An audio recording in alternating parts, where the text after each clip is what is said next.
Père éternel, merci pour ce moment, nous te le confions.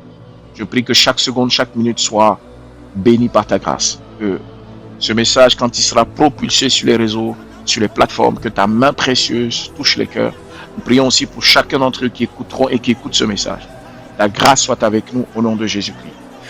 Donc, comme je vous ai montré, la prophétie exige une action. La prophétie exige une action. Si tu reçois une prophétie, c'est-à-dire un renseignement, il faut clairement savoir que la prophétie n'est pas automatiquement réalisable. C'est-à-dire que la prophétie ne va pas automatiquement se réaliser. Elle ne va pas automatiquement s'accomplir. Amen. Elle ne va pas automatiquement se matérialiser. Alléluia. Elle ne va pas automatiquement prendre forme. Il faut que tu poses un certain nombre d'actions. Et c'est pour ça que beaucoup de gens, quand ils reçoivent la prophétie, ou quand ils prennent la parole et que Dieu dit à leur sujet, il est écrit que tu es à l'image de Dieu. L'homme fut créé à l'image de Dieu et reçoit de cette origine sa dignité fondamentale. Article numéro 1 des 33 lois de la Constitution du Royaume. Et donc, il faut comprendre que du règne humain, nous avons l'image de Dieu en nous. Et ça, c'est une prophétie, c'est un renseignement d'une haute valeur, un renseignement extraordinaire, un renseignement puissant, un renseignement fort, un renseignement d'une valeur extraordinaire qui peut changer la destinée d'une femme, d'un homme. Mais le problème, c'est que quand Dieu déclare ceci, quand Dieu te donne ce type de renseignement, puisque la prophétie est un renseignement de haute qualité, et quand tu reçois ce renseignement, tu te dis que c'est automatiquement que cela doit être manifesté. Le problème, c'est que ce n'est pas automatiquement. Il te faut un certain nombre d'actions. Dieu dit que nous sommes à son image, mais il nous a posé dans quoi? Dans le jardin. Et dans les commentaires, dans le jardin d'Éden. Donc Dieu nous a posé dans le jardin d'Éden, malgré que nous sommes à son image, afin que nous puissions travailler dans ce jardin pour accomplir cette prophétie. Cette prophétie qui dit que nous devons ressembler à l'image de Dieu. Et donc Dieu a besoin que nous nous installions dans un jardin dans lequel nous devons cultiver, apporter quelque chose, poser un certain nombre d'actions. Beaucoup d'entre vous écoutent la parole de Dieu. Ils entendent ce que Dieu dit. Dieu te dit des choses à ton propos. Il dit, il va faire ceci dans ta vie, mais tu ne poses pas les actes nécessaires. C'est ainsi que beaucoup ont entendu des prophéties. Suis-je sûr ou pas que ce sont des bonnes prophéties ou des mauvaises prophéties? Je ne le sais pas. Mais la seule chose que je sais, je ne sais pas. Parce que je n'étais pas là quand on te donnait ces prophéties. Mais certainement à la fin de ce message, tu sauras qu'est-ce qu'une bonne prophétie, une mauvaise prophétie. La première des choses que je suis en train de te dire, c'est que chaque fois tu entends une prophétie, chaque fois tu comprends quelque chose, déjà on a fait la différence entre prophétie et, je veux dire, une parole de connaissance, entre une sagesse, une parole de sagesse, entre un discernement. Mais la prophétie, quand tu la reçois, elle t'apporte la capacité de passer à l'action. Mets dans les commentaires action. Tu dois passer à l'action quand tu reçois une prophétie. Saint-Esprit, merci pour ta grâce. Tu dois passer à l'action quand tu entends une prophétie. C'est ainsi que dans 1 Timothée 1, verset 18, Dieu a rendu manifeste sa puissance en donnant à tous les hommes la vie et l'aptitude par son appel et par la foi. Donc Dieu t'a donné l'aptitude d'agir par ton appel et par la foi. Donc tu dois être capable d'agir quand tu reçois le renseignement. C'est important parce que si tu n'agis pas, ce que tu as entendu n'aura pas d'effet sur ta vie. Alléluia. Est-ce que quelqu'un m'entend? Alain, est-ce que quelqu'un m'entend? Amen. Donc en fait, ce qui se passe, c'est quoi? C'est que la première des choses, c'est de te dire, ça ne va pas s'accomplir automatiquement. Dieu appelle Abraham, il lui donne un certain nombre d'instructions. Et vous vous rendez compte que quand il appelle Abraham, Abraham doit se mettre au travail. Abraham doit agir. Abraham doit manifester, comme on le voit ici. Abraham doit agir et impétueusement agir afin de pouvoir obtenir ce que Dieu lui dit de faire. L'information reçue crée une responsabilité. Même dans les commentaires, est responsabilité. En deuxième point, dès que, comme je te le disais la dernière fois, si tu reçois une prophétie, tu dois être capable de te dire, je dois poser des actes, mais je deviens responsable. J'ai dit la dernière fois que quand un service de renseignement donne des enseignements ou donne des renseignements à quelqu'un, cette personne est devenue complice de l'information. Ça veut dire que tu n'es plus une personne normale. Tu as changé de statut. Donc ta responsabilité, elle doit être engagée. Et donc beaucoup de gens comprennent la prophétie, mais ne s'engagent pas, car la responsabilité doit être engagée. Dieu te parle ou il te dit quelque chose et qu'on est sûr que c'est pas une parole de connaissance, une parole de sagesse ou je vais dire un discernement ou quoi que ce soit. Mais dès qu'on sait que c'est une prophétie, il faut savoir automatiquement que tu dois engager une responsabilité. Et ta responsabilité doit être engagée. Et quand cette responsabilité est engagée, ça veut dire qu'automatiquement, tu sais très bien que tu dois poser un certain nombre d'actions. Tu dois être responsable. Oui, ça me concerne. Ça me concerne. Ça me concerne. Je dois faire ceci. Ça me concerne. Je dois poser tel acte. Ça me concerne. Etc. etc. Et tu dois te battre pour qu'elle arrive à exécution cette prophétie. Et c'est ça le problème de ces gens qui entendent des mots ou qu'on les exhorte, ou qu'on les encourage, mais ils ne sont pas capables de comprendre la distinction aussi entre une parole d'encouragement et une prophétie. Quatrième point, certaines paroles demandent des prières, des préparations et du travail. Dieu déclare sur la vie de Moïse, tu vas libérer Israël, tu vas sauver Israël de la situation dans laquelle ils sont. Mais cette prophétie devrait arriver c'est-à-dire que cette prophétie est vraiment un renseignement très important. Mais il faut que Moïse puisse se préparer à atteindre l'objectif. C'est-à-dire qu'il va chez Jéthro, il passe par des situations, il passe par le désert, après il se retrouve chez Jéthro, il travaille comme berger pendant un bon moment, et ainsi de suite, ainsi de suite. La prophétie te fait passer par l'étape de la préparation. Certaines paroles, certaines prophéties, certaines informations prophétiques te font passer par la préparation et par le travail et par la prière. C'est pour ça que tu dois aimer le travail, tu dois aimer la prière, tu dois aimer la préparation. Je dis toujours que quand tu es prêt, l'opportunité s'affiche. Alléluia. Quand tu n'es pas prêt, tu ne vois pas les opportunités. Quand quelqu'un est prêt, il voit une opportunité. Mais quand quelqu'un n'est pas prêt, il ne voit pas d'opportunité. Donc tu es prêt parce que tu verras beaucoup d'opportunités. Alléluia. La foi que tu as transforme en renseignement tes actions. La foi plutôt transforme les renseignements que tu as en action. Je reprends. La foi prépare les renseignements que tu reçois en action. Et dans les commentaires, la foi prépare mes renseignements en action. Quand Dieu te renseigne à travers la prophétie, tu dois transformer ces renseignements en action. Donc si tu reçois quelque chose qui ne peut pas être transformé en action, ce n'est pas une prophétie. Alléluia. Donc la prophétie ne remplace pas ton action. Elle est claire, elle te pousse à poser des actions. Amen. Elle est claire l'action que tu dois poser. Alléluia. Est-ce que quelqu'un me suit jusqu'à là? Deuxième point. Nous allons partager le deuxième point qui consiste à dire ne consulte pas les renseignements du camp adversaire. Et dans les commentaires, ne consulte jamais les renseignements du camp adverse. Ne consulte jamais les renseignements du camp adverse. Ne consulte pas les marabouts alors que ton Dieu ne consulte pas le renseignement du camp adverse. Je répète, ne consulte pas. Saül était roi.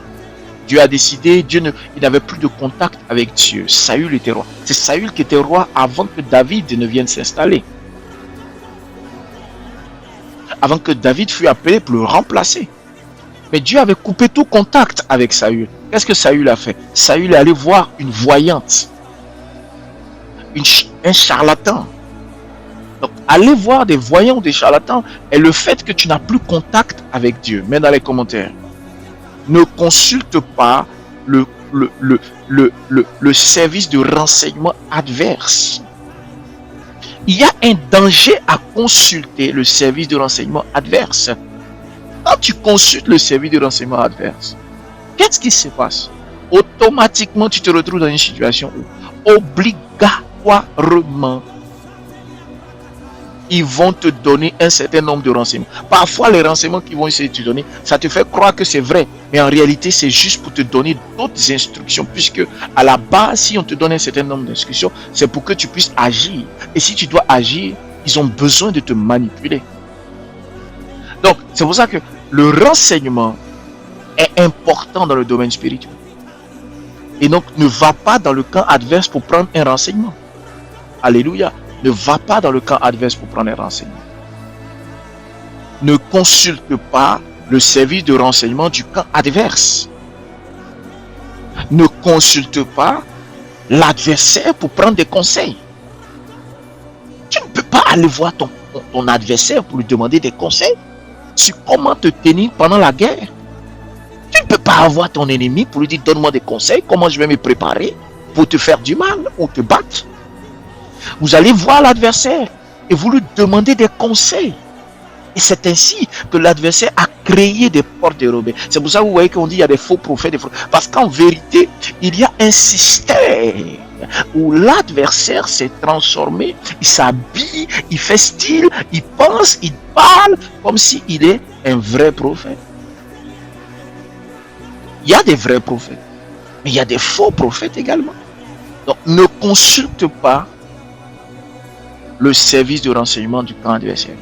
Puisque par définition, la prophétie sort directement des services de renseignement du royaume de Dieu. Donc tu dois faire attention pour ne pas prendre une mauvaise information. Toutes les informations spirituelles ne viennent pas de Dieu. Je répète, toutes les informations spirituelles ne viennent pas de Dieu. Toutes les informations spirituelles ne viennent pas de Dieu. La Bible a interdit de consulter les devins, les médiums et les pratiques occultes. La Bible interdit de consulter des médiums, des pratiquants de trucs occultes, parce que c'est interdit de le faire. Parce que Dieu t'a déjà donné la capacité, où il y a des personnes déjà habilitées à cela, parmi nous, ou dans le royaume de Dieu. Et nous avons même la capacité d'entendre. Marie a reçu la présence d'un ange. Personne n'est venu lui dire. La Bible interdit de consulter des devins, des médiums, des marabouts, des pratiquants de cette. Il ne le faut pas. Parce que tu vas aller t'installer dans le camp de l'adversaire. Quoique il peut te donner des informations, mais ce n'est pas toute information spirituelle qu'on vous donne qui viennent de Dieu. Ton adversaire peut savoir que tu vas gagner. Et il va te dire tu vas gagner. Mais voilà, il faut faire ceci. Mais en fait, c'est un piège. Ils font ça pour t'attraper ou faire du mal. C'est ainsi que d'autres disent, je cherche un enfant, ils sont allés visiter le camp adversaire. Chercher une information interdite peut conduire à la tromperie. Si Dieu s'éloigne de toi ou que tu n'entends pas sa voix, s'il te plaît, recherche la voix de Dieu. Si tu m'entends ce matin, vaut mieux chercher la voix de Dieu. Alléluia. Ne condamne pas les gens, mais cherche à marcher avec Dieu. Vaut mieux chercher la voix de Dieu. Vaut mieux chercher la voix de Dieu. Alléluia. Vaut mieux chercher la voix de Dieu.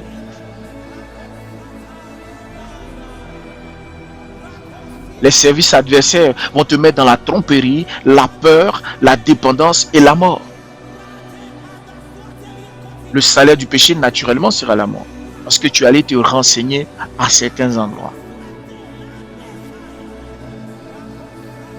Alléluia. La Bible dit dans Deutéronome 18, verset 10 à 12, qu'on ne trouve pas chez toi personne qui pratique la divination, qui use d'enchantement, c'est-à-dire qui lance des sorts, qui fait du charlatanisme, qui interroge même les morts, qui a recours aux esprits, qui consulte des pythons C'est-à-dire qu'il y a des esprits python. Et dans Deutéronome, les gens utilisaient le python ou des devins. Car quiconque fait ces choses est en abomination. C'est-à-dire que le péché que les gens disent abomination, le niveau maximum de l'abomination, quand tu fais ça, tu es en train de pratiquer l'abomination. C'est de l'abomination, ce qu'il a dit. La source de renseignement compte autant que le renseignement lui-même. C'est-à-dire là où tu vas prendre ta source là, c'est important aussi que le renseignement. Si tu vas prendre un renseignement dans un certain endroit, ce renseignement-là a la même... C'est-à-dire que la qualité du renseignement dépend de qui donne le renseignement. La nature de la personne détermine même quel renseignement. Parce que tu ne sais pas qu'est-ce qui peut introduire dans le renseignement qu'il te donne. Je reprends. La nature du renseignement est aussi importante que la personne ou la chose qui donne le renseignement. Alléluia. Donc tu ne peux pas te lever pour aller prendre un renseignement chez quiconque. Si Dieu ne veut pas te révéler, qu'il ne te révèle pas. Dis, Père, ça me suffit de marcher avec toi. Père, ça me suffit de t'aimer. Tu me préserves, tu veilles sur moi. Tu me connais au ciel avant que j'arrive ici. Tu me connais très bien. Tu sais ce que tu as prévu pour moi. Tu as déjà trop de prophéties à mon sujet dans la parole. Je suis à ton image. Je sais, toi tu vois tout. Est-ce que tu as un prophète qui te parle? Non, c'est toi qui es mon Père. Parle-moi. J'ai besoin d'entendre, oui, des choses. Mais tu as tellement de prophéties à mon sujet. Il y a tellement de choses à mon sujet. Je n'ai même pas encore réalisé 99% de tout ce que tu as dit à mon sujet. Tu posséderas ceci, tu feras ceci. Est-ce que j'ai pris cela au sérieux déjà, toutes ces prophéties? Vous posséderez la nation. Tout ça, est-ce que ce ne sont pas des prophéties? Vous serez bénis. Là où vos pieds fouleront, cet endroit, je vous le donnerai. Est-ce que cela, ce n'est pas des prophéties? Mais est-ce que je l'ai fait? Est-ce que nous le faisons? Est-ce que nous le vivons? Est-ce que ça nous intéresse? Pourquoi nous cherchons d'autres types?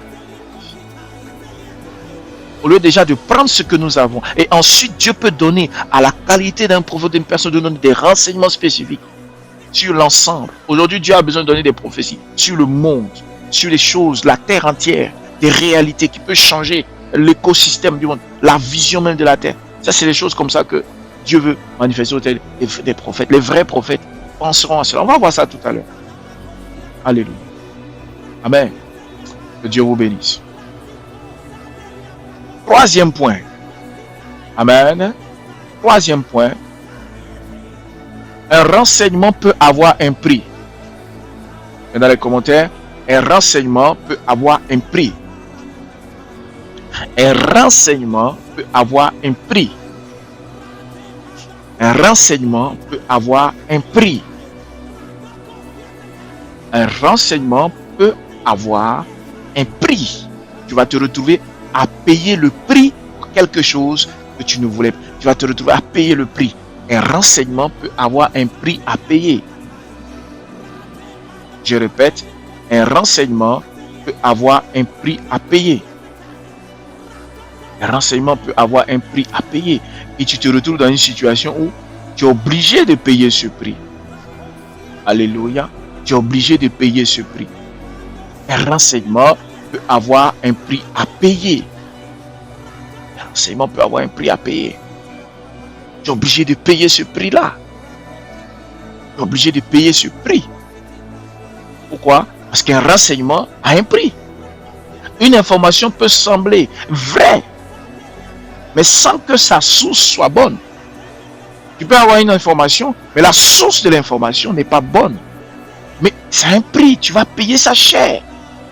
Saül est allé voir cette dame-là. Saül est allé voir, parce qu'il était infidèle à l'Éternel, il allait voir cette dame-là qui consultait des esprits de Python. Il allait voir cette dame. Cette divinatrice. Il allait voir cette dame qui donnait des renseignements, mais des faux renseignements. Elle donnait des renseignements qui ne sont pas de source réelle. Elle avait ses méthodes de connexion. Elle prenait ça pour venir donner des renseignements à Saül. Parce qu'il n'avait plus accès à Dieu. Il dit non, comme je n'ai plus accès à la voix autorisée de Dieu, tu vas aller voir d'autres personnes. Comme ça, consulter des devins des charlatans, des marabouts. Et voici qu'est-ce qui s'est passé. Une source hostile peut utiliser l'information pour influencer ta décision. Voilà des gens qui sont allés consulter pour avoir des enfants. Allez, maintenant ils vont consulter pour avoir des enfants. On leur donne des mauvaises stratégies à pratiquer. On dit tu prendras l'enfant, tu fais ceci, prends tes choses. Et puis mais ils insistent encore pour bloquer la vie de la personne. Et quand ils ont bloqué sa vie maintenant, ils ont bloqué certains points, on va dire, certains aspects de la vie de la personne, ce qui ne peut pas bloquer ta destinée. Peut pas bloquer ta destinée. Mais ils sont capables de ralentir certaines choses en te poussant à poser un certain nombre d'actions. Alléluia. En te poussant à poser un certain nombre d'actions. Alléluia. En te poussant à poser un certain nombre d'actions.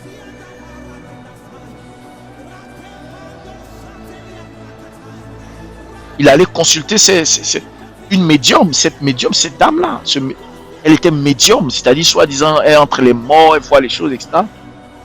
Lorsqu'il ne recevait plus de réponse de Dieu. Amen. Fais attention à tes pas, s'il te plaît. Fais attention à tes pas. Je répète, fais attention à ce que tu fais. Tu dois rechercher la volonté de Dieu plutôt que de contourner Dieu pour obtenir une information. Tu dois rechercher la volonté de Dieu au lieu de contourner Dieu, chercher trucs, tourner dans tous les sens pour vouloir que Dieu te parle. Fais attention à ce que tu fais. Fais attention à ce que tu es en train de faire. Ne plonge pas dans des choses inutiles. Ce n'est pas parce qu'une information est exacte que sa source est autorisée par Dieu. Ce n'est pas parce qu'une information est vraie que sa source est autorisée par Dieu. Il y a des choses que tu caches dans ta propre vie. Tu as des secrets personnels. Peut-être tu as quelque chose que tu ne veux pas dire maintenant. Mais quelqu'un prend ton secret ou ta chose et puis va dire à quelqu'un. Ce n'est pas parce que ce qu'il a dit est vrai que toi tu as autorisé cela. Ce n'est pas parce que ce qu'il a dit est vrai que toi tu autorises. Est-ce que tu comprends ce que je veux dire? Est-ce que quelqu'un me suit? Ce n'est pas parce qu'on t'a autorisé que toi tu te permets.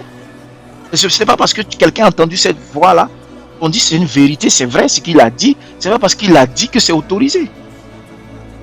Alléluia. Ce n'est pas parce qu'il a dit que c'est autorisé. Ce n'est pas parce qu'on dit une vérité que cette vérité est autorisée. Alléluia. Ce n'est pas parce qu'on dit cette vérité que cette vérité est autorisée. Les gens vont consulter des marabouts, des féticheurs, des personnes soi-disant qui vont leur accorder quelque chose, alors qu'en vérité, ils veulent contourner Dieu. Tu ne peux pas contourner Dieu comme Saül, parce que tu n'entends plus vraiment la voix de Dieu. Tu cherches à contourner Dieu. Ce n'est pas parce que tu entends, on dit c'est une vérité, c'est vrai ce qu'il a dit. C'est vrai, oui c'est vrai. Ce n'est pas parce que c'est vrai que Dieu a autorisé cette voie-là, cette méthode, cette route. Alléluia. Est-ce que quelqu'un me suit? Alléluia. En fait, ce que il faut comprendre ici, c'est quoi? C'est que la voix de Dieu, elle doit être autorisée. On ne vit pas dans un royaume de désordre, mais un royaume d'ordre. Il y a des choses que tu n'es pas habilité à dire. Ce n'est pas parce que tu connais une vérité que tu dois dire cette vérité. Il y a des gens, oui, mais j'ai dit la vérité. J'ai dit la vérité, j'ai dit la vérité, j'ai dit la vérité. Mais quelle vérité? C'est pas intelligent de dire une vérité parce qu'on doit la dire. On dit une vérité parce qu'on est autorisé à dire cette vérité. Autorisé. Dans un état normal, il y a des choses qui sont vraies. L'État connaît beaucoup de choses. Le pays a beaucoup d'informations sur ta vie. Mais est-ce que l'État prend pour publier sur Internet, publier quelque part sur un truc et puis on dit ta vie est exposée alors que c'est une vérité? C'est vrai, c'est ton nom, c'est vrai, c'est ton prénom, c'est vrai, c'est ta date de naissance, c'est vrai, c'est des informations. Mais pourquoi on ne le fait pas? Parce qu'il y a des vérités qu'on ne peut pas exposer. Il y a des gens, parce que tu te dis, tu dois exposer toutes les vérités. Là, je suis dans la vérité.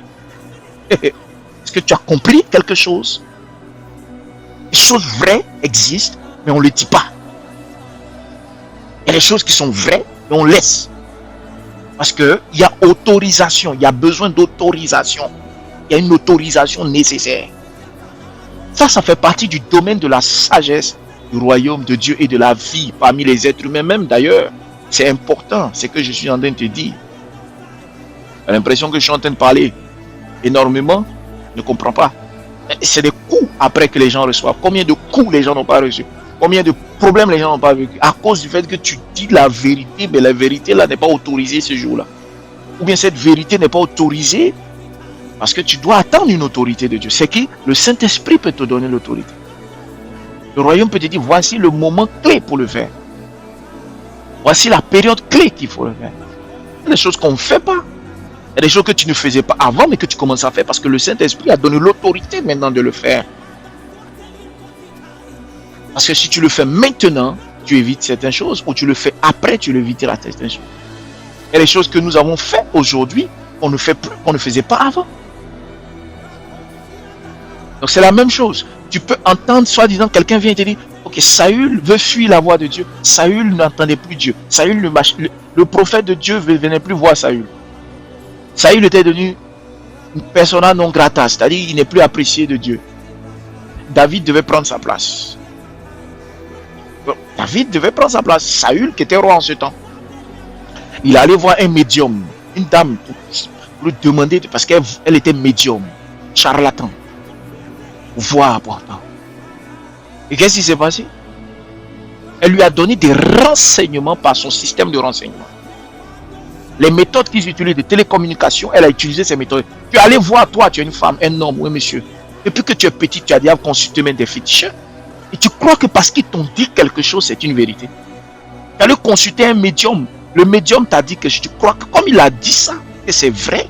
C'est-à-dire qu'on t'a dit que tu es bleu, que c'est bleu. On t'a dit c'est vert, on t'a dit c'est bleu, c'est bleu. Tu crois que comme on te l'a dit, c'est une bouche ce n'est pas une bouche autorisée. Ce n'est pas une bouche autorisée. Ce n'est pas autorisé. On ne lui a pas dit. Et c'est ce que Pierre a fait, même dans les commentaires autorisés. Quand Pierre entend cette dame qui avait le même esprit que celle qui a consulté pour Saül, c'est l'esprit de Python. Python, c'est des entités.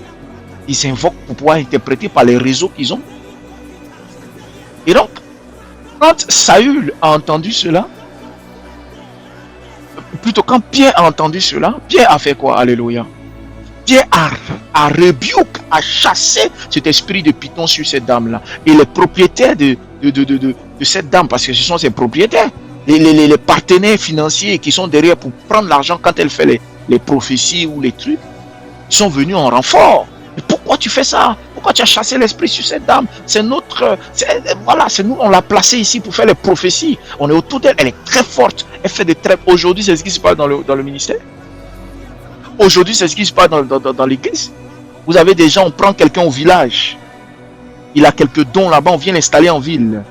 On le fait asseoir dans les villes. Et puis maintenant, on lui dit, bon, ok, comme tu sais, tu as vu, tu as un esprit, tu sais voir des choses.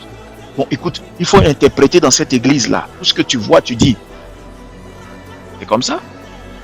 Et tout ce que tu vois, tu dis. Alors qu'il est écrit dans la Bible que c'est Agabus, l'esprit de Dieu. Le Saint-Esprit est tombé sur Agabus. Ce n'est pas ton esprit de toi-même à la maison, tu es quitté. Non, le Saint-Esprit est tombé sur Agabus. On prend quelqu'un au village, on vient l'installer en ville, on le met dans costard, costume. Il a quelques petits trucs, tac, tac, tac. Et puis on lui dit, maintenant, tout ce que tu vois, il faut dire un peu. Voilà, comme ça nous permet d'avoir une église avec l'argent. Et les gens viennent juste pour ça. Et puis tu dis, voilà, j'ai vu une culotte, j'ai vu un pantalon. Oui, toi, j'ai vu ton oncle s'appelle ceci, ta tante s'appelle cela. Mais qu'est-ce que ça a à voir avec ta destinée? Est-ce qu'elle ne connaît pas le nom de son oncle? Oui, elle le sait. Tout ça, quel est l'objectif? Oh non, parce que Dieu dit qu'il veut être précis avec toi. Mais Dieu veut être précis avec toi. Mais pour quel but?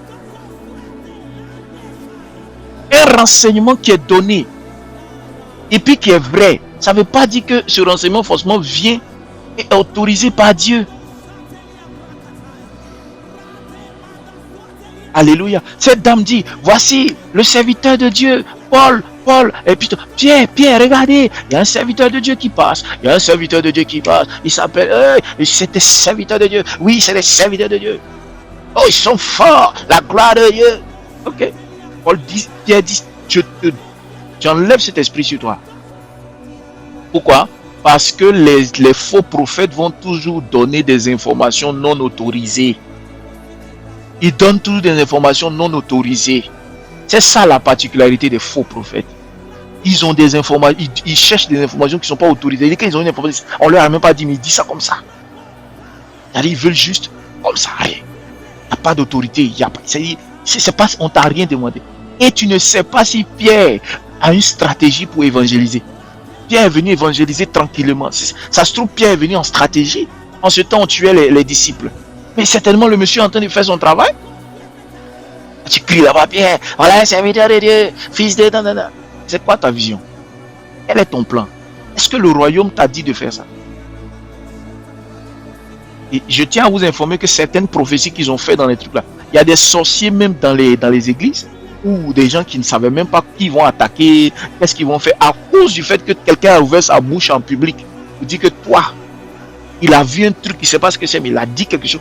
Il y a quelqu'un dans la salle qui est devenu ton adversaire. Combien de temps après avoir entendu une information non autorisée, tu as des amis qui ne marchent plus avec toi? C'est quelqu'un me suit. Il y a les églises, c'est-à-dire que dès qu'ils ont dit ça sur la sœur, ses camarades ne marchent plus avec elle. Les gens ne marchent plus. Il y a un gars qui est venu, il a prophétisé, on ne sait pas ce qu'il a dit. Il a dit que non, toi tu seras ceci. C'est-à-dire que les gens comme ça la détesté. Il a créé problème sur la vie de la personne. Alors que là, elle était tranquille. C'est la même chose qui devait se passer avec Pierre. Qui t'a dit de nous dire ça? Est-ce qu'on t'a demandé? Alléluia. Un jour, Job était assis tranquillement en train de siroter un petit jus. Sa femme, toute belle, mignonne, assise à sa droite. Ses enfants sont allés visiter leurs amis. C'était un dimanche, peut-être, je ne sais pas quel jour. Et je ne sais pas, ils sont en train de tranquillement faire le point de la semaine. Et là, ils entendent, c'est-à-dire que Job ne sait même pas tout ça. Et Dieu va dire, lors du conseil, que vous avez vu mon petit, Job, vous avez vu mon petit là-bas? Dieu peut l'appeler son petit, et toi tu ne peux pas l'appeler son petit, parce que c'était le gars le plus riche de la région orientale, comme en Arabie Saoudite aujourd'hui. C'est comme si l'homme le plus riche de toute la zone Arabie Saoudite et tout oriental. Il dit, tu as vu mon petit Job là? Il est meilleur, il est efficace.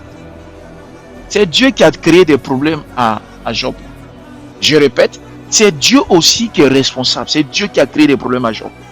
La Bible dit, quand il a fini de dire ça, le promeneur vagabondier spécialisé en vagabondage, avec ce qu'on appelle, il a eu ce qu'on appelle une certification ISO 7700, ISO 6666.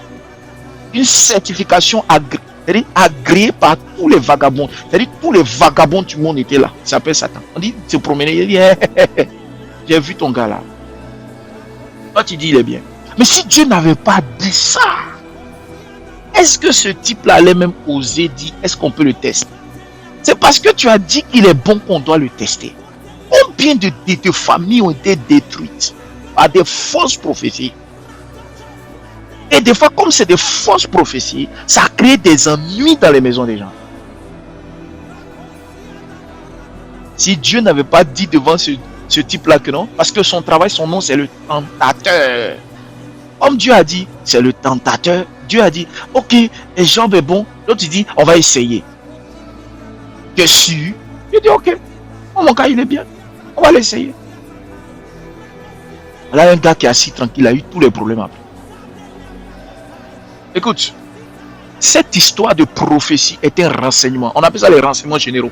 La police, les trucs, ils connaissent tellement d'informations sur la vie. C'est la même chose. Je te parle, tu n'écoutes pas. Les renseignements, on ne les déclare pas comme ça.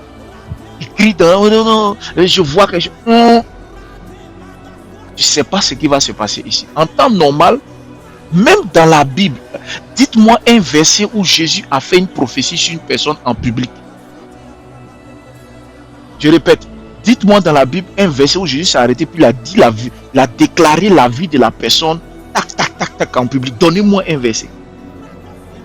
Il n'y en a pas beaucoup. Il n'y en a même pas. Je vois pas une scène, même où Jésus vient puis déclare la vie. C'est-à-dire qu'il déclare la vie. La Samaritaine, là, ils étaient tous deux assis à côté du puits.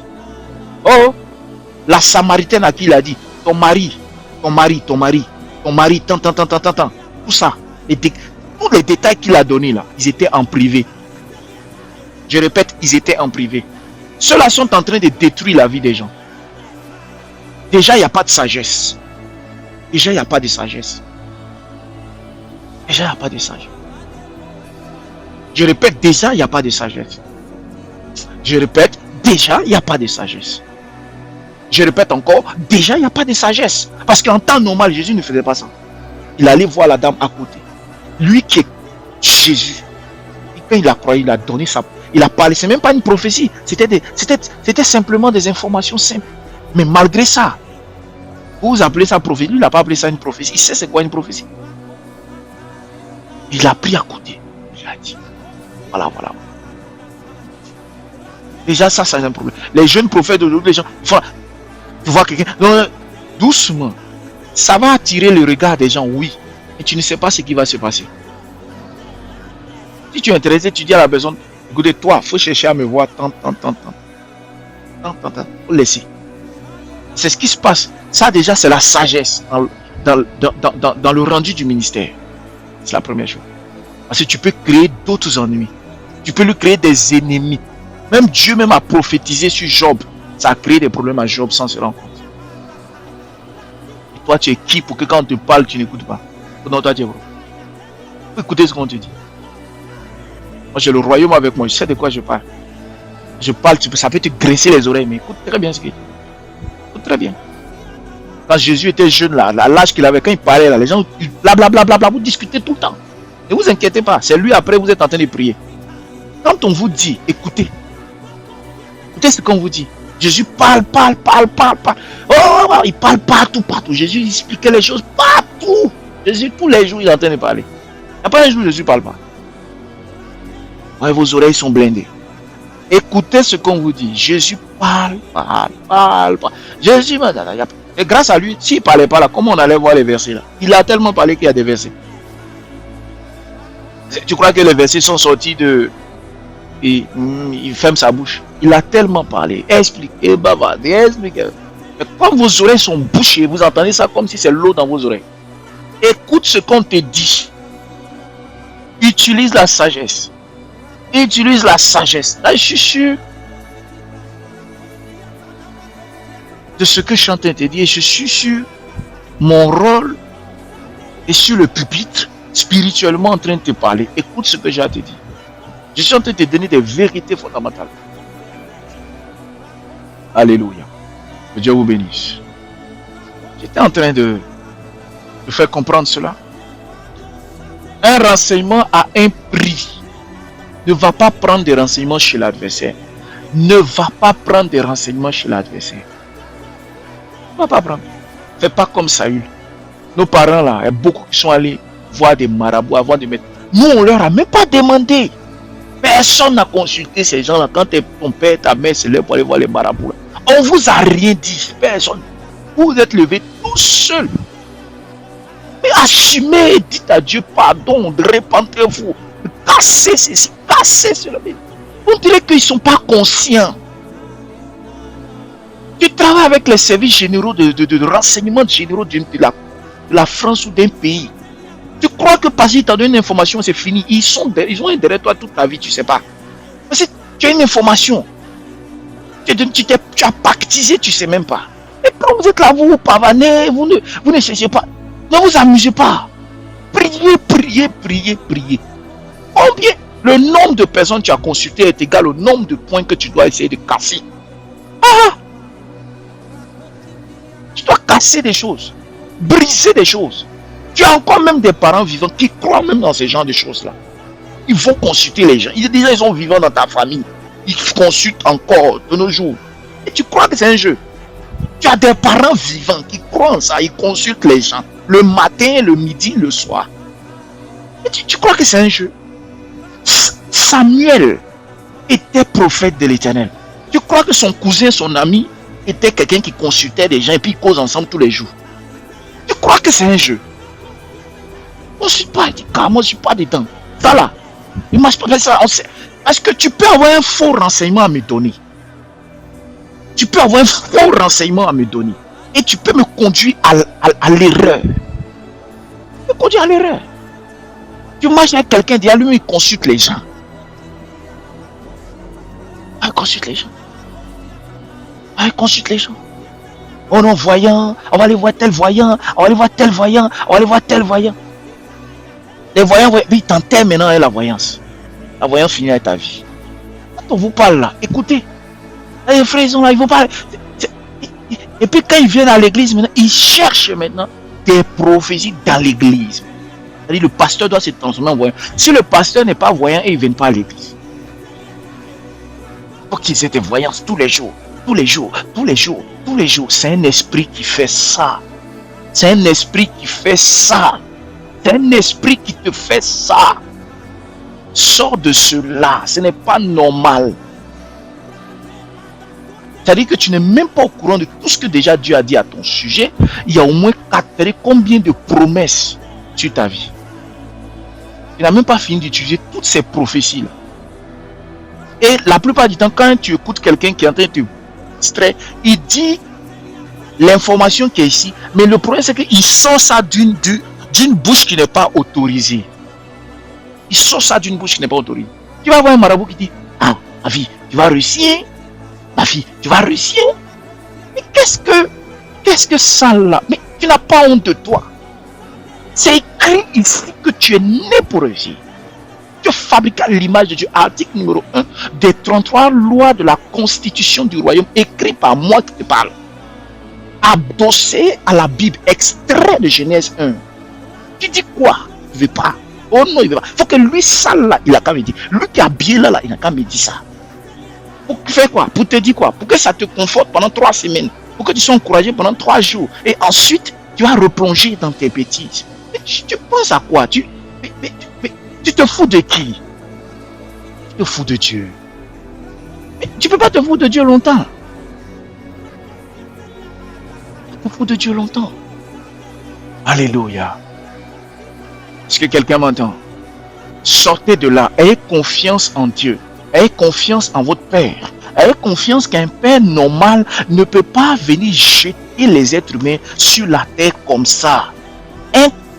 Un créateur qui a constitué, fabriqué les hommes, ne peut pas les jeter comme ça dans l'air. Il y a un livre sur lequel il fallait faire l'étude de ce livre. C'est pour ça qu'il a dit à Josué, étudie ce livre. Et Dieu nous a permis d'étudier ce livre. Je vous ai dit que la Bible s'appelle Biblio. Et une bibliothèque, là, il y a les rayons. Et Dieu donne à des gens qui travaillent dans la bibliothèque de pouvoir vous orienter. Et donc, nous qui sommes appelés dans ce genre de contexte, dans le domaine de la religion, de la foi, nous devons avoir la capacité d'écrire selon ce que nous avons vu dans un livre de la bibliothèque pour détailler mieux, pour vous aider mieux à venir prendre ce qu'il faut et partir. Parce que le livre est vaste, le livre est grand. Tout ça là. On t'a donné, mais est-ce que tu écoutes? Est-ce que tu écoutes? Est-ce que tu écoutes? Alléluia. Sors de là. Est-ce que quelqu'un m'écoute ce matin? 4e et dernier point. Alléluia. 4e et dernier point. Libraka Santa Labata. Lerebe Shepere Kadebara. Libre Kebete Ketebro Shakaba. Mara Santa Labasa. Les Rabadaba. Après avoir reçu la prophétie, le plan de Dieu c'est que tu gouvernes. Mets dans les commentaires gouverne. Mets dans les commentaires gouverne. Mets dans les commentaires gouverne. Après avoir reçu la prophétie, Dieu veut que tu gouvernes après avoir reçu la prophétie. Dieu veut que tu gouvernes après avoir reçu la prophétie. Dieu veut que tu gouvernes juste après avoir reçu la prophétie. Il dit, ne méprisez pas les prophéties, mais examinez toutes choses. Retenez ce qui est bon. Vous avez vu? Ça veut dire que ce que j'étais en train de vous dire là, c'est exactement depuis ce que vous dites dans tes actions. Ça veut dire que la prophétie est un renseignement. On prend ce qu'on doit prendre et on exécute. La prophétie elle-même ne s'exécute pas tout seul. Donc quand tu reçois la prophétie, c'est pour que tu puisses gouverner. Mets dans les commentaires gouverner. Gouverner quoi? Gouverner toi-même, gouverner ton territoire, gouverner ce que Dieu t'a donné. C'est quoi un territoire? C'est ce dans quoi Dieu va te mettre pour prospérer, Dieu va te mettre pour agir, Dieu va te mettre pour bénir la vie des autres, Dieu va te mettre pour soutenir le ministère, Dieu va te mettre pour soutenir M2A, Dieu va te mettre tout ce qui va te mettre. Si tu es fait pour travailler dans le domaine du service aux êtres humains, parce que quand tu travailles avec, tu sais, les gens sont satisfaits, n'est-ce pas? Donc Dieu t'a mis dans ce domaine-là. Tu ne peux pas être toujours dans le même domaine. C'est ce que Dieu veut vous emmener quelque part. Mais les gens, ils sont. Je sais pas, ils sont. Je vais t'emmener quelque part. Mais fais confiance. Écoute, suis. Apprends, écoute. Parce que Dieu sait que tu es fait pour le service. Est-ce que tu es au courant de tout ça? J'ai enseigné depuis 2024. Donc, il sait où il veut aller avec chaque personne. Et quand tu es fait pour le service, il sait que tu es fait pour le service. Tu dois servir. Tu dois servir. Mais est-ce que tu crois que ça va se faire tout seul? C'est comme une prophétie. Tu es fait pour le service. Amen. Amen. Amen. Il faut de la sagesse. Tu vas construire une maison, mais il faut quelqu'un qui s'appelle un maçon, un menuisier, un charpentier. Il faut de la sagesse. Et on paye les gens, ils viennent, ils s'asseyent, ils te font tac, tac. Ils ne font pas travail à ta place. Donc il faut de la sagesse. Et cette sagesse-là, Dieu te dit, ok, peut-être te connecte à quelqu'un, il fait quelque chose, et puis la personne te guide, te mentor, comme par père spirituel, père encadrant, mentoring, je ne sais pas, coach, puis on t'encadre. C'est ça le problème, c'est que vous pouvez recevoir des prophéties à personne. Saül a reçu une première prophétie. Il a fait mal, Dieu l'a laissé. Moïse a reçu, Dieu a mis quelqu'un pour le coacher. Jéthro l'a coaché. Qui encore? Josué a reçu, plutôt, le pharaon a reçu la prophétie. Il a été coaché par Joseph. Joseph est plus jeune que le pharaon. Joseph est l'enfant même du pharaon. Joseph est bébé même. Parce que Joseph, après 17, 18, 19 ans, le pharaon, là, c'est un monsieur qui était là depuis combien d'années? En fait, à un moment donné, essayez d'ouvrir votre esprit. Vous pouvez recevoir une prophétie. Et vous ne pourrez jamais réaliser la prophétie parce que vous n'avez pas les personnes pour vous encadrer. Vous n'avez pas l'équipe qu'il faut. Vous n'avez pas le système qu'il faut. Vous n'avez pas la patience qu'il faut. Vous n'avez pas l'intelligence nécessaire pour capter quelque chose. Vous ne priez pas assez.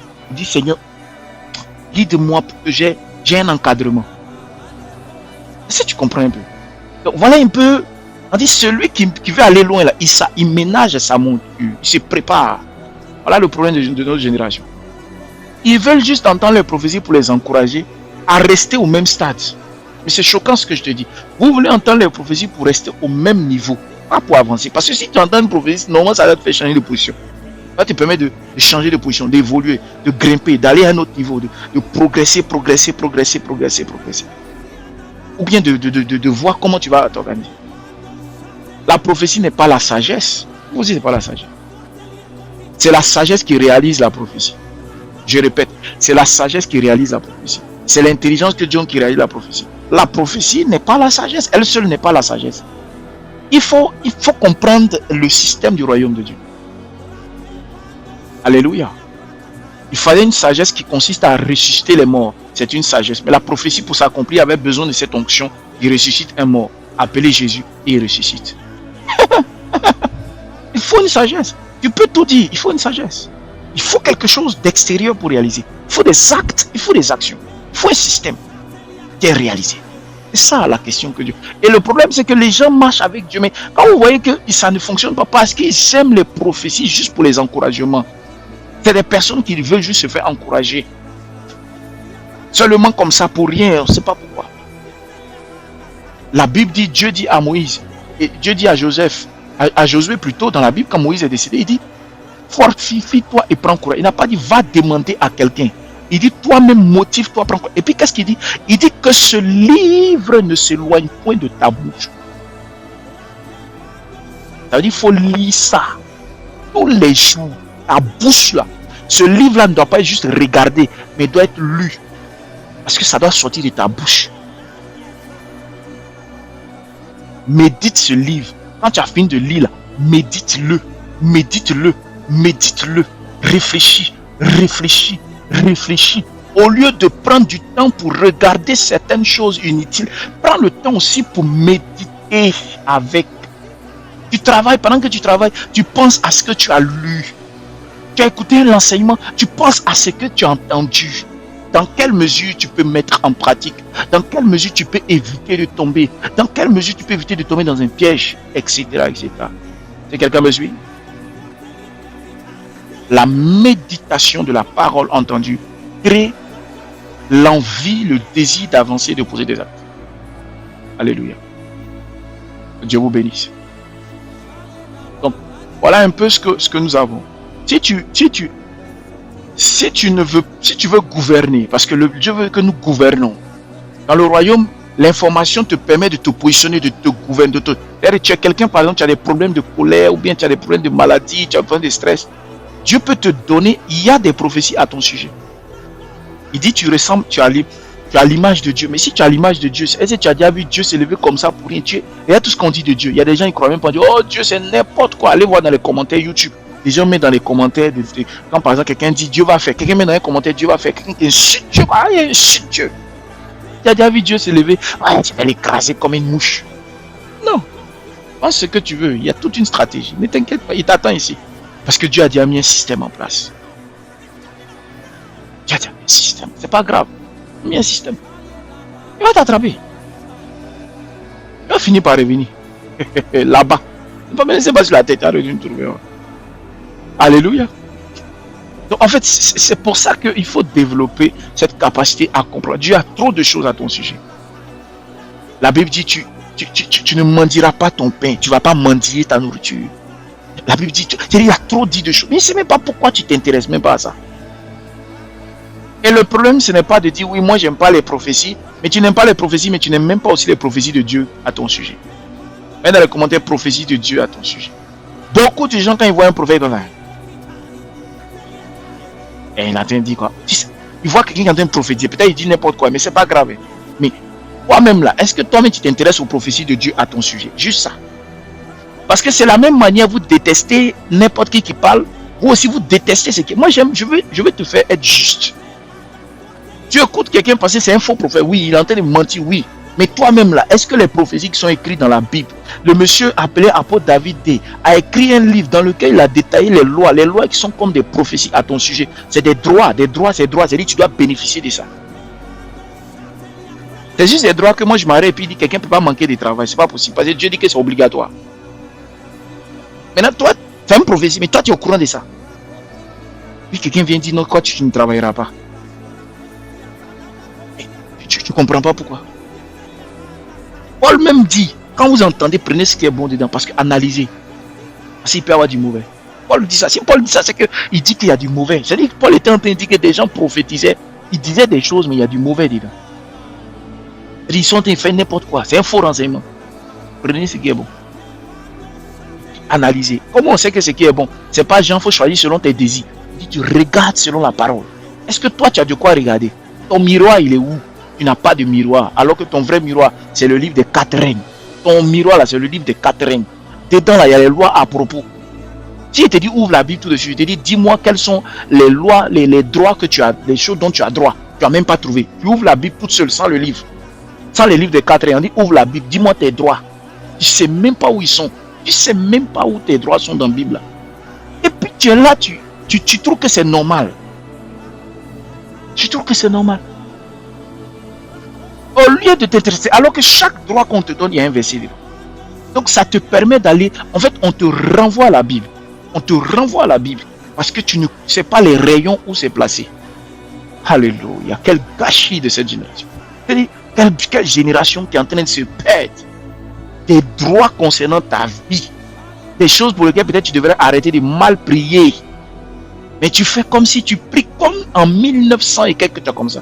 Tu pries comme en 2000 combien. Tu pries comme ça depuis des années. Pourquoi? Parce que c'est devenu un automatisme dans ta tête. C'est automatique. Comme la manière, si tu prends une cuillère, tu ne vas pas mettre ici. Tu vas mettre ça dans ta bouche. Tu ne vas pas mettre la cuillère ici. C'est devenu automatique, cette mauvaise manière de faire. À un moment donné, c'est devenu dur. Tu ne peux pas changer. Parce que tu ne veux pas ouvrir tes yeux pour dire, mais en fait, je suis en train de faire la mauvaise chose. Ma manière de prier peut être améliorée. La Bible dit, vous devez vous améliorer. Je dois améliorer ma manière de faire. Je ne peux pas tout le temps pleurnicher pour des choses. Mais c'est pas normal.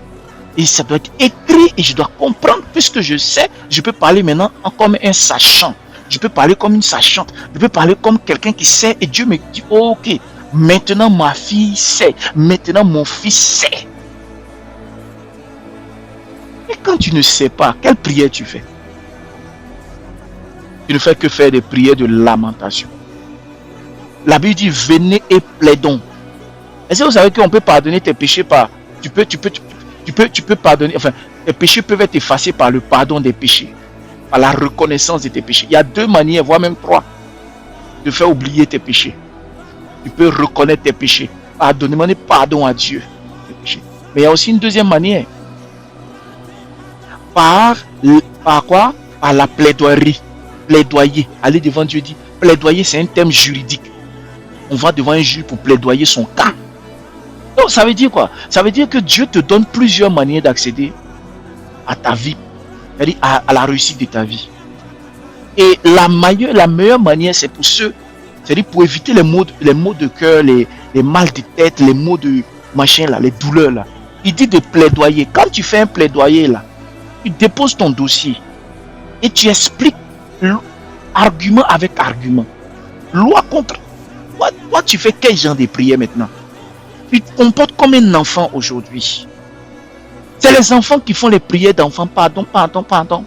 Mais si vous savez que quelqu'un qui connaît exactement pourquoi ça s'est passé, quelles sont les raisons? La Bible dit que, dis-moi pouce, je vais te donner un conseil. La Bible dit qu'un gars nommé Caïn, écoute bien cette révélation, Un gars nommé Caïn a tué son propre frère. Amen. Mais Dieu était au courant qu'il était en train de tuer son frère, Dieu ne l'a pas arrêté. Dieu le voyait en train de faire parce que Dieu voit partout. Puisque la Bible dit qu'il était en présence de Dieu. La Bible dit que tu vas fuir maintenant ma face, tu ne seras plus dans ma face. Mais quand tu es dans la face de Dieu, tu es en train de tuer quelqu'un. Il l'a emmené où? On dit il l'a envoyé dans les champs et puis il l'a tué là-bas. Mais il y a une question, Dieu était où pendant qu'il était en train de faire ça? Pourquoi Dieu n'a pas dit à un ange de bloquer la main de Caïn? Pourquoi Caïn n'a pas été averti? Arrête ce que tu fais, ne le fais pas. Quelqu'un va me dire non, c'est pas possible. Mais ça a existé quand Abraham voulait égorger le mouton. Donc la vie de... Hey! Voilà la révélation que Dieu reçoit. Donc la vie... Alléluia. Donc la vie de Abel n'a pas de valeur par rapport à un mouton qu'on devrait sacrifier. Donc la vie de Abel n'a pas de valeur par rapport à la vie de Isaac. Donc la vie de Abel n'a pas plus de valeur que la vie de Isaac. Je répète, la vie de Abel n'a pas plus de valeur que la vie de Isaac. Ou bien Dieu voulait se racheter. Quand on voulait passer le couteau sur le qu'est-ce qui s'est passé? La main d'Abraham a été bloquée. Ne le touche pas. Stop. Mais quand son frère Caïn voulait faire le mal à Abel, qui est intervenu? Personne ne l'a aidé. Là aussi, il y a une question qu'on doit poser à Dieu. Qu'est-ce qui s'est passé? Donc c'est pour ça que quand vous marchez avec vous êtes là, non mais Dieu va me protéger, Dieu peut te laisser dans ta vont te frapper correctement. Tu sais pourquoi? C'est déjà arrivé. Je répète, c'est déjà arrivé. Pourquoi? Parce que Dieu dit, sur la terre des hommes, vous choisissez vos propres responsabilités. Vous savez qu'est-ce qui s'est passé? Si la terre ne crie pas, si la terre ne donne pas son autorisation, si quelqu'un sur terre ne donne pas son autorisation, Dieu n'interviendra pas. Il y a un mystère là-dedans. Est-ce que quelqu'un me suit? Si tu ne donnes pas ton autorisation, Dieu n'interviendra pas. Pourquoi? Comment j'ai su ça? La Bible dit qu'à un moment donné, le sang de Abel a commencé à crier. La Bible dit le sang de Abel a commencé à crier. Et quand le sang de Abel a crié, c'est là que Dieu a interpellé Caïn. Ça veut dire que depuis là, Dieu voit la chose. Mais Dieu sait que Abel, quand il mourra, Abel va simplement retourner vers lui. Donc lui, il n'a pas de problème. Dans tous les cas, il est gagnant. Mais c'est quand le sang de Abel a crié. Ça veut dire tant que quelque chose ne crie pas sur cette terre, rien ne peut être entendu dans le ciel. C'est mon petit frère. Rien ne va se passer. Si tu ne dis pas à Dieu, Père, si celui-ci, et tu fermes ta bouche, ils vont te fata. Parce que personne ne crie. Il n'y a pas quelqu'un qui crie. Il n'y a pas une prière de cri. Il n'y a pas En fait, tu es sourd. Tu ne parles pas. Tu n'es pas spirituel. Tu n'es pas connecté. En fait, tes prières ne sont pas des prières en mode cri et puissance. C'est-à-dire, tu n'interprètes pas. Tu restes là, pleure. Et quand tu es là, maintenant, tu attends que Dieu sauve. Il ne te sauvera pas. Parce qu'il faut ton autorisation, mon frère. Il faut ton autorisation. Comment descendrait-il détruire lui-même sa propre parole quand il a donné à l'homme l'autonomie? D'autres êtres humains sont en train d'agir avec autonomie et toi tu n'agis pas avec autonomie et tu veux qu'ils viennent agir dans ta vie. C'est-à-dire qu'il s'est dit, mais attends, je suis en train de briser une loi. Satan même lui dit, mais attention, attention, attention, attention. Tu as dit que les hommes sont autonomes, mais reliés à toi, mais autonomes, ils doivent faire leur travail, après ils te rendent compte. Laisse-les subir. S'ils crient là, tu les écoutes. S'ils expliquent là, tu écoutes. S'ils se défendent là, tu écoutes. Combien de gens étaient des personnes gentilles dans leur famille, des sœurs gentilles, on a pris ton argent pour t'envoûter, on a pris ta propre parole pour te faire le mal, on a pris tes vêtements pour t'envoûter. Pourquoi? Parce que tu as décidé de fermer ta bouche, parce que tu ne lèves pas le cri. Tu as oublié, tu ne t'es pas révélé. On ne t'a jamais révélé le cas d'Abel. Pourquoi Abel est mort? On ne t'a pas dit ça. Parce que Abel n'a pas crié. Abel n'a pas préparé. Abel n'a rien dit. Vous savez comment il a tué Abel? Il est passé dans le dos d'Abel. Si Abel l'avait affronté face à face, Abel allait crier pour dire, oh Seigneur, voici ce que mon frère est en train de faire. Mais il savait que s'il passe dans le dos, son frère ne saurait pas les batailles d'Akota. Et il n'aurait pas crié pour demander l'aide de Dieu. Parce qu'il sait que l'aide de Dieu, quand on la demande, on l'obtient. La Bible dit, criez à moi, je vous donnerai le secours. Le problème, c'est que tu crois que tu es avec les gens, mais tu ne sais pas ce que celle-là a prévu. Ton cousin là, ton frère, je ne sais pas qui ton ami a prévu. Et tu ne sais pas ce qu'ils ont prévu. Et donc, tu ne cries pas. Donc, tu te dis, mais comment faire pour me préparer? Voilà comment je te montre te préparer. Sois agressif. Je répète, sois agressif. Si tu n'es pas agressif, les anges ne rôdent même pas autour de toi. Quand tu es agressif, c'est-à-dire que tes prières sont agressives, ta manière de demander à Dieu sont agressives, tu demandes perpétuellement une performance spirituelle, tu es en contact perpétuel, tu sens, tu vas voir que même quand il veut agir, ils savent que c'est déjà fait, tu as une protection déjà. Et Abel n'avait pas cette vision. Abel se disait, le jour ça arrive, je peux crier, Dieu va m'aider. Le gars savait que s'il t'envoie dans son champ et que pendant que tu marches, il sort derrière, il peut t'atteindre. Est-ce que quelqu'un me suit? Et deuxième chose, Abel n'était pas cultivateur. Abel était berger. Labré ati ala kapatato. Je répète, Abel n'était pas cultivateur. Abel était berger. Il y a trop de révélations là-dessus. Donc Abel n'était pas cultivateur et lui il suit quelqu'un qui est berger dans son... Il suit un agriculteur dans son champ. Il va aller faire quoi là-bas? Est-ce que tu comprends un peu? Il suit un agriculteur dans son champ pour aller faire quoi? C'est-à-dire il a laissé son propre poste pour aller suivre une autre personne dans son poste. Il y a mon petit frère, mon cousin là, et il dit de venir pendant quelques jours, il va rester. Prépare-toi, prépare-toi, tu ne sais pas. Ce gars-là, tu ne sais pas. Tu es dans son environnement. Tu es dans son environnement. Fais très attention. C'est comme ça qu'on dit. On dit, mais apôtre, tu es stratégique. Pourquoi? Parce que nos ancêtres, Abel, Caïn, tous ces hommes ont vécu des choses que nous maîtrisons. Il ne faut pas chercher à maîtriser. Il faut rester là. Donc. Oh non, si il reste là, Dieu va veiller sur ma vie. Stratège sur stratège. C'est son terrain, il maîtrise. Il sait, il peut te dire reste là. Toi, tu ne sais pas. Donc, il y a deux manières de faire. Soit tu es tout le temps prêt. Les militaires sont tout le temps prêts. Je répète, les militaires sont tout le temps prêts. Un militaire est tout le temps prêt. Même quand il arrive, la manière de s'asseoir. Même quand il arrive, la manière de s'asseoir. Il est, c'est-à-dire, même, imagine Abel qui arrive et puis Abel dit, tu vas où? Il dit non, passe devant. Il dit, je suis pas dedans. Je suis pas dedans. Il fait quoi? Passe pas devant, ne passe pas. Il dit quoi? Il dit passe pas. Il dit, ah, c'est bizarre. Comment ça? Comment tu vas passer? Il dit, mais passe pas devant, il m'arrête pas là. Il fait quoi? Moi, c'est pas mon coin ici. Il dit non. Il dit, Abel est là et puis je suis sûr qu'il lui a dit, regarde les tomates là, regarde les tomates. Regarde, les tomates sont jolies. Oh, vraiment, regarde, moi-même, regarde tout le terrain que j'ai, les activités que j'ai. Derrière l'antenne, il met à l'ancien. Tu n'es pas réveillé. Parce que tu n'es pas dans ton environnement. Tu es impressionné par les plantes. Parce que toi, tu ne connais pas les plantes. Donc, tu vois les plantes. Mais c'est quand même extraordinaire tout ça. Oh, réveille-toi. Je dis toujours à mes fils spirituels, sois au taquet.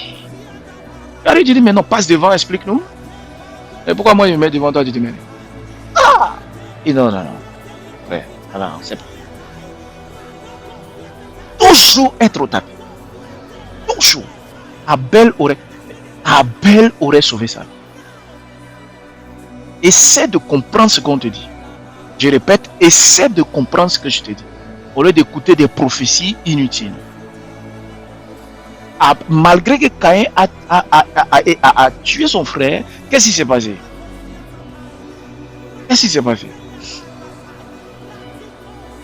La Bible dit que Dieu vient lui demander maintenant où est ton frère. Il dit, mais est-ce que je suis le gardien de mon frère? Il a parlé de manière impolie. L'impolitesse, ça c'est un autre sujet. Et deuxièmement, Dieu lui dit, toutes les personnes qui vont te voir, je vais mettre un avis de recherche sur toi. Ils vont t'attraper, ils vont t'éliminer. Je répète, je vais mettre un avis de recherche sur toi. Ils vont t'attraper. Quand toute personne qui te voit, il va finir avec toi. Moi, je ne vais pas te toucher. Toute personne qui te voit doit finir avec toi. Il dit non, c'est pas possible. Si tu fais ça, il dit mais c'est pas possible. Toi, c'est pas possible. Pas possible. Mes parents ont péché dans le jardin d'Éden, tu n'as rien fait. On m'a accouché dans les douleurs, tu n'as rien fait. Je devais aller frapper mon frère, je n'étais pas content. Tu pouvais bloquer ma main. Toi, tu nous voyais, tu n'as rien fait. Il a plaidoyé. Il dit, je suis un être humain. Il a plaidoyé. Vous savez, malgré le péché qu'il a fait, il a dû plaider. Il a dû plaider plutôt. Il a plaidé. Il a fait un plaidoyer, il a plaidé, il a expliqué. Ok, il dit, mets juste un signe sur moi. Comme ça, quand les hommes me voient, ce signe-là, ils ne vont pas vouloir me faire du mal. Donc, c'est pour ça qu'il a eu un signe sur lui toute sa vie. La Bible dit que ce signe signifiait que vous ne pouvez pas le toucher. Pourquoi? Parce que le péché qu'il avait commis faisait que tous les êtres humains qui le voyaient avaient envie de lui faire du mal. Mais Dieu a mis ce signe sur lui. C'est moi seul qui dois finir sa vie. Laissez, c'est moi qui m'occupe de lui. Je ne sais pas si quelqu'un me comprend. Donc, il a négocié, malgré qu'il venait de faire quelque chose. Il a négocié. Et toi qui as fait quoi? Toi, tu as fait quoi de mal et puis tu ne peux pas négocier avec Dieu? Toi qui as fait quoi de mal? Mais parce que tu ne connais même pas le cas. Ça ne t'intéresse même pas. En fait, il y a des moments quand on va prier, toi, tu as l'impression qu'on est en train de s'amuser. Et non, Dieu écoute l'apôtre. Mais il écoute l'apôtre parce que Dieu, l'apôtre sait ce qu'il y a dedans. Écoute-moi ce matin, je vais te dire quelque chose. Les bras santé, les bochis, cabra. Un gars comme Caïn a pu construire une ville. Oh, je ne sais pas si quelqu'un me trouve. Mets dans les commentaires, construire une ville. Mets dans les commentaires, construire une ville. Il a construit une ville. Il a construit des maisons, des villes. Même maison, c'est rien, parce que tu vas construire 100 maisons. Il a construit une ville entière. Il a donné le nom même à ses enfants. Il a laissé même un héritage à ses enfants. C'est pas possible. Malgré que Dieu l'a maudit, mais parce qu'il avait négocié avec lui. Toi qui es là, tu as fait quoi de bon? Tu as fait quoi de spécial? Tu n'arrives même pas à négocier parce que tu ne connais pas tes droits ni tes devoirs. Et quand un homme de Dieu pareil comme ça vient te dire, voici, il faut prendre, il y a tes droits, tes devoirs, tu ne t'intéresses même pas. Et Dieu s'est dit, mais attends, moi je t'ai appris à lire, à faire des études, ou bien à savoir même c'est quoi un mot en français. Ça te dit absolument rien. Ok, allons-y seulement. Que Dieu te bénisse. Que Dieu te bénisse. Change ton attitude, change ta mentalité. N'écoute pas ces fausses prophéties. N'écoute pas ces inutilités. Renseigne-toi toujours en disant, Seigneur, est-ce que ça, ce n'est pas déjà écrit à mon sujet? Est-ce que ça, ce n'est pas déjà écrit à mon sujet? Est-ce que ça, ce n'est pas déjà écrit à mon sujet? Est-ce que c'est peut-être pour me motiver que tu donnes ça? Mais est-ce que moi-même je suis pour... Avant d'être motivé là, est-ce que je suis au courant de ce qui existe? Alléluia. Que Dieu te bénisse. Merci Saint-Esprit.